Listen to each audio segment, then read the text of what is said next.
आशीष मिश्रा जी पुणे से। महाराज जी, आलस और मोबाइल के अधिक प्रयोग पर जीत कैसे पाया जाए?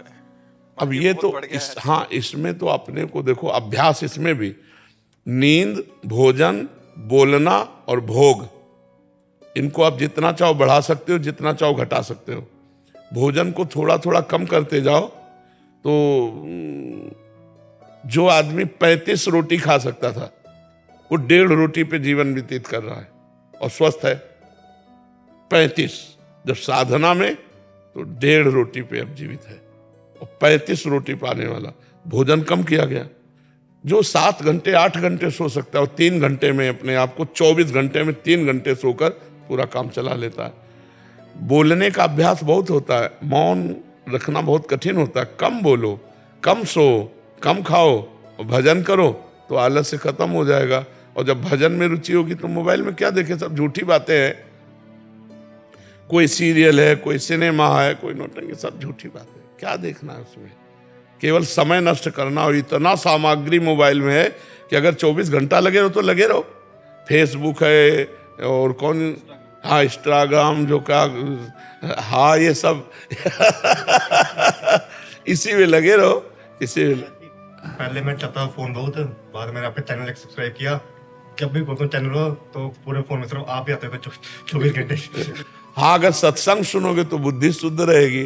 उससे मुझे 6 महीने में इतना फर्क पड़ा कि मतलब कि पहले सिर्फ मैं नेगेटिव पूरा वैसा था।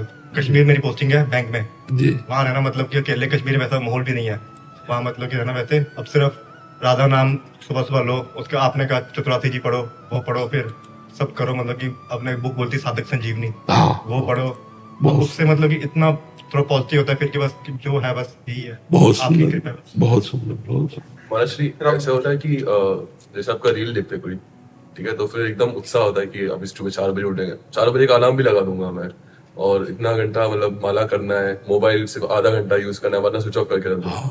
और 4 बजे का अलार्म 5 बजे, 6 बजे, 7 बजे। हमने जीवन में कभी अलार्म नहीं लगाया। 1 बजे जगते, मतलब 1 बजे जगते नहीं, 1 बजे तुम शौचालय में जाते हैं, कहो 11 बजे जग जाए, कहो 12 बजे जग जाए, कहो 11:30 बजे जग जाए। कैसे उठा जाता है? ऐसे थोड़ी उठा जाता है कि रजाई से झांक लिया, घड़ी देख लिया।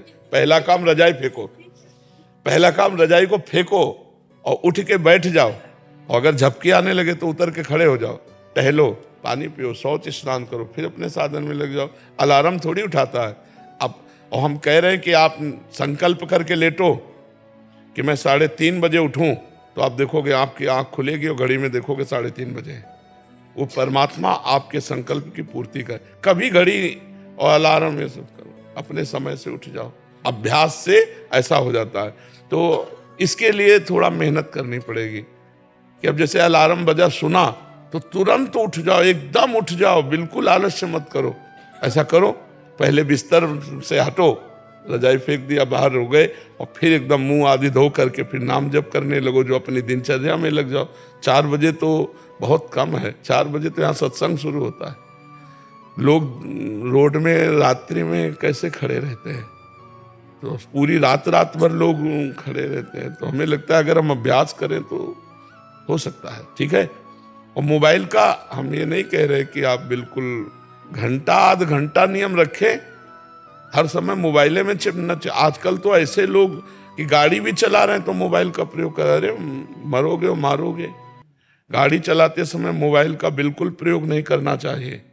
ऐसे में लगे तो कहाँ 1 सेकेंड में सामने वाला तुम्हें ठोक देगा या तुम सामने वाले को ठोक दोगे। मोबाइल बहुत अच्छी चीज है, बहुत बुरी चीज है, दोनों बातें।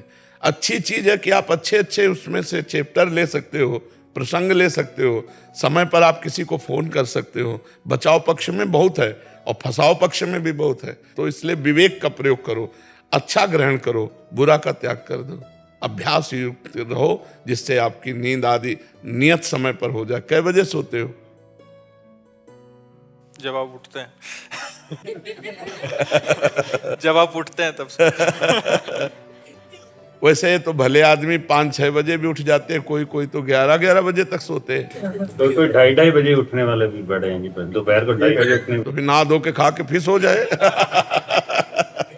महाराज जी बट यहाँ पे आके नींद ही नहीं आई। यहाँ पे 3 से नींद आई नहीं बिल्कुल भी। हाँ, दिव्य धाम है भगवान का यार। इनकी दिनचर्या कुछ ऐसी रहती है प्रभु, जैसे दिनचर्या ऐसी ही रहती है कि हम पशु चिकित्सक हैं तो हमें लेट हो जाता है, 9 बज जाता है कभी कभी फील्ड में, तो हमें सोने में 10-11 बज जाते हैं सुबह, इसलिए विलम्ब हो जाता है। तो 11 बजे सो जाओ, 12, 1, 2, 3, 4, 5, 6 घंटा केवल नींद पर्याप्त है साधक के लिए। तो अगर आप 5 बजे उठ जाओ तो दिनचर्या चल पड़े। बहुत सुंदर दिनचर्या। अभी देखो 7:15 बजे हैं, अभी लग रहा है कि सूर्योदय होने वाला है। नहीं, अब लग रहा है कि सूर्योदय होने वाला है। तो हमें लगता है अगर 5 बजे भी उठ जाओ तो पर्याप्त है। 6 घंटा सोना चाहिए गृहस्थ आदमी को। साधु महात्माओं को 3 घंटा 4 घंटा जितने में निपटा ले। फोन आने लगता है इमरजेंसी केस का, हम लोग तो ऐसे उठ जाते हैं 5 बजे। पशु परेशान जो रहते हैं उनके पास बिल्कुल बिल्कुल, नाम जप करते हुए और आप पशु सेवा में जाओ, बहुत बढ़िया है। एक हमारा प्रश्न है जी, कि कभी कभी हमें कुछ ऐसे पशुओं का इलाज करना पड़ता है जिनका पशुपालक बस मांस भक्षण है और उनके लिए करते हैं, तो क्या उनकी हमें इलाज करने में कभी कभी लगता है हम अप्रत्यक्ष रूप से पाप के भागीदार तो नहीं हो रहे हैं? लेकिन आप तो उसके रोग निवारण के लिए जो गए हैं, वो हत्या के लिए पाल रहे हैं, स्वस्थ करके उसका मांस खाना चाहते हैं। लेकिन आपका उद्देश्य ऐसा नहीं है। आपका उद्देश्य केवल पशु को स्वस्थ करने का है। आपको आगे की बात नहीं सोचनी है। आपके पास फोन, मन में बड़ा व्यथित होते हैं कि हम इसको यहाँ बचा रहे हैं लेकिन आगे चल के इसको और दूर। हाँ, पर आगे की बात ना सोचो। वर्तमान के प्राप्त सेवा को आप केवल उस समय देखो कि इस समय इस पशु को मुझे बचाना है, मेरा कर्तव्य है इसे दुख रहित करना। आगे भगवान जाने। कहीं भी फोन आवे तो आप पहले उस पशु में भगवान देखिए और उस पशु को स्वस्थ करने की भावना कीजिए। यदि हम ऐसा सोचें कि इसको कल कोई मारेगा, तो आज ही हम मार रहे हैं, क्योंकि हमें सूचना मिल गई कि वो रोग से ग्रसित है और हम नहीं गए तो वो तो कल मारता, आज हमने मार दिया। हम जाकर आज उसे बचाएंगे, कल भगवान जाने उसका परिणाम क्या होगा, है नहीं? हर जीव का परिणाम अपना है। तो इसलिए ऐसे विचार के द्वारा हम उस जीव की सेवा करते हैं। आगे का केस भगवान संभालें कि वो हत्या करेगा कि क्या करेगा। हम वर्तमान को देखकर उसको दुख निवृत्त कर दें।